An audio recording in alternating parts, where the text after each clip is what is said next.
So I'm about to do something that's not in the plans at all and is very non-standard. I haven't heard of anybody else that's done this, though maybe they exist. When I put the fuselage together, there was a bit afterwards that I realized where, I don't know if there was some residual stress somewhere in the fuselage during the assembly, or if these two sides didn't come exactly the same shape out of the jigs.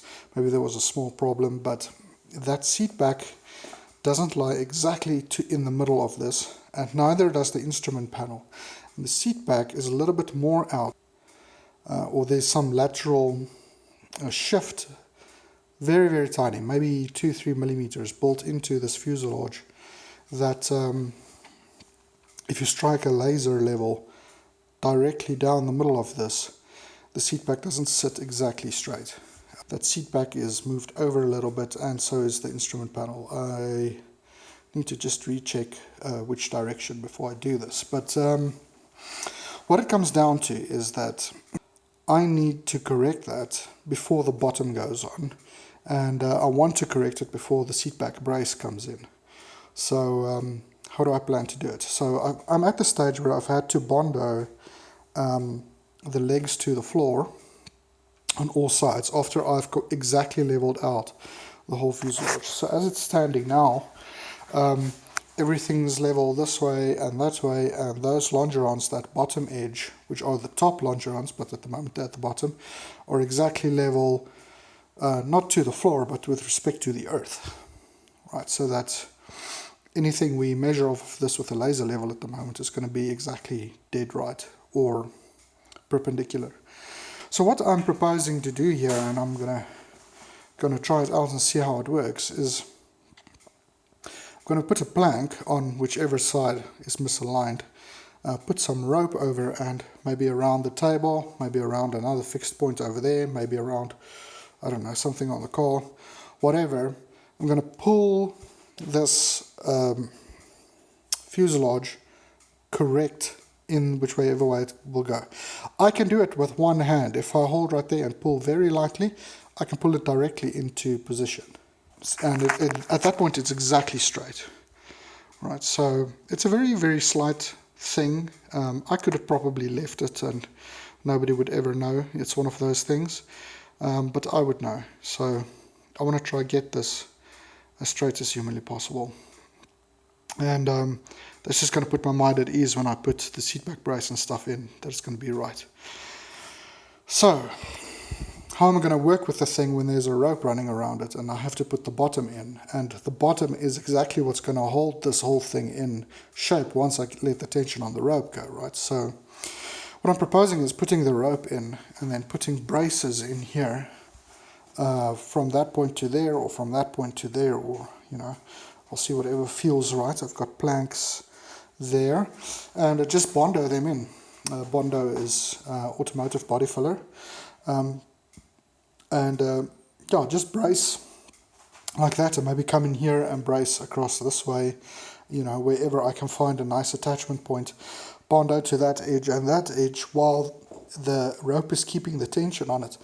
Then when I come to release the rope, the fuselage should resist, or that bracing should resist it deforming slightly back to its previous position. That's the theory. We're going to see if it works.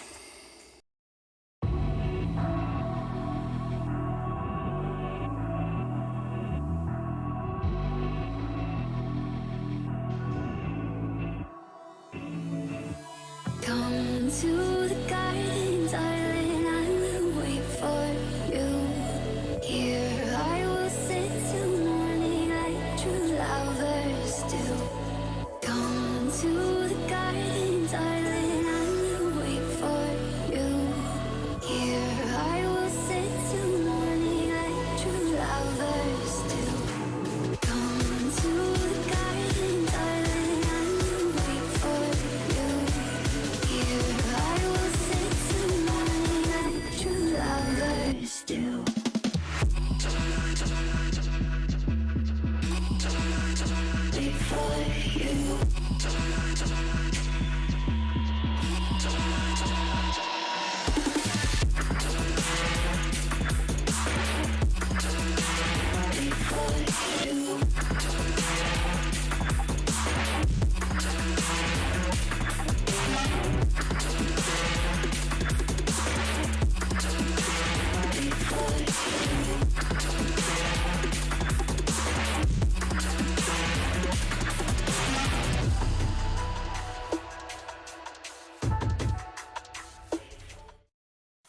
So in the last video I talked briefly about how this bottom of the instrument panel was extended by 1/4 of an inch, then cut down by 1/8, leaving an extra 1/8 there. So while fitting the air vent that comes here, and these holes being for air to be able to pass through to behind the instrument panel to your feet, I've realized that these seem to be sitting too high, or from this orientation low, right? And the vent basically intersects these lower edges, so they sit below where the vent is. And I was wondering, how did I mess that up? And then I realized I didn't.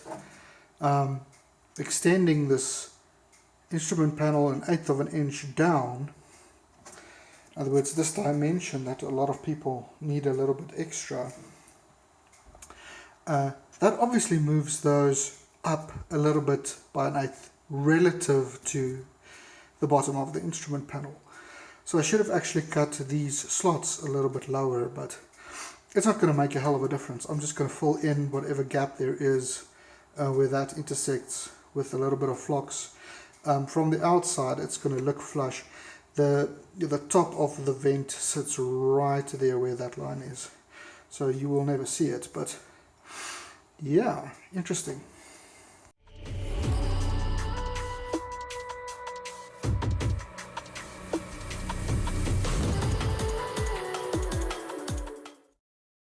So I put these braces in, there and there, and then I let the tension on the rope go. And we can see here, I made a mark right before I did that, and it's moved maybe 1/2 millimeter or so. And so I think what I'm going to do is keep the tension on the rope just a little bit, just to get that extra 1/2 millimeter of accuracy. Yeah, I think that's what we're going to do. I'm going to keep the tension on the rope until I've put the seat back brace in, and fluxed it to the sides and put in all that fiberglass. I'm of the opinion that that's going to keep this, it's going to do that little bit of 1/2 millimeter of tension. It's going to absorb that and keep the thing straight while I put the bottom on. Once the entire bottom is installed, there's going to be glass basically spanning this entire gap here, and I'm pretty sure at that point this ain't going to move. Then I can remove these braces.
So I've been wondering how exactly I'm going to do this bit here, because this is the cutout for the air brake. When you're coming to land, there's an air brake that has to extend below the bottom of the fuselage. So here we can see the fuselage bottom all marked up, and this is the landing brake area. Now this needs to get cut with a 45-degree angle going away from this line towards us to the bottom. And that's as it comes up into the bottom, you have that wedge shape then from all sides to stop it and make it fit very nice. Now we need to cut this at 45 degrees, and I've been agonizing about what kind of blade I can use that's going to go around this curve nicely and cut a 45-degree angle. If you've ever done something like this before, you'll know that trying to cut a circle with a straight blade is quite difficult, especially if it's thick-ish. I decided to try and use a hacksaw blade to do this, and on sleeping on it I came up with this. I've just used 2 popsicle sticks there to create a bit of a handle for myself. I probably will only be using it like this, and then I've grinded, focus there,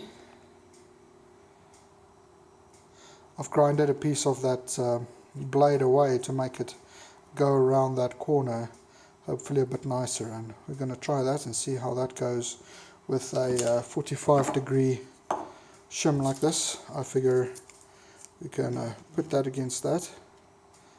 Ooh, focus. We can put that against that and cut like that. We'll see how that goes.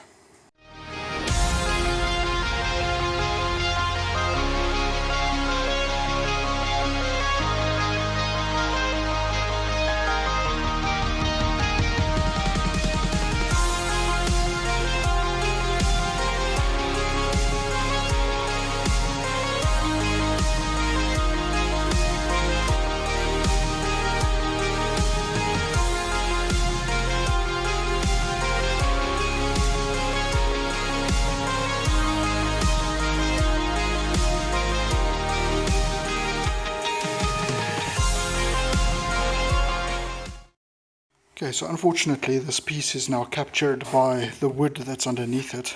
Well, unfortunately slash fortunately, because we actually need to leave this piece in place. The hacksaw trick worked way better than I expected. Well, you can see nice clean cuts, exactly 45 degrees all around. I did make a cut here that I shouldn't have made. It was supposed to be on this line. And it's not the end of the world. I only cut it, well, I cut it until about there, so that's still being held in place, and I'm just going to micro that back. That's really minor, but yeah, I think that worked great. The 45-degree angle with my little modified hacksaw there, it worked great for when I'm at that angle, poking through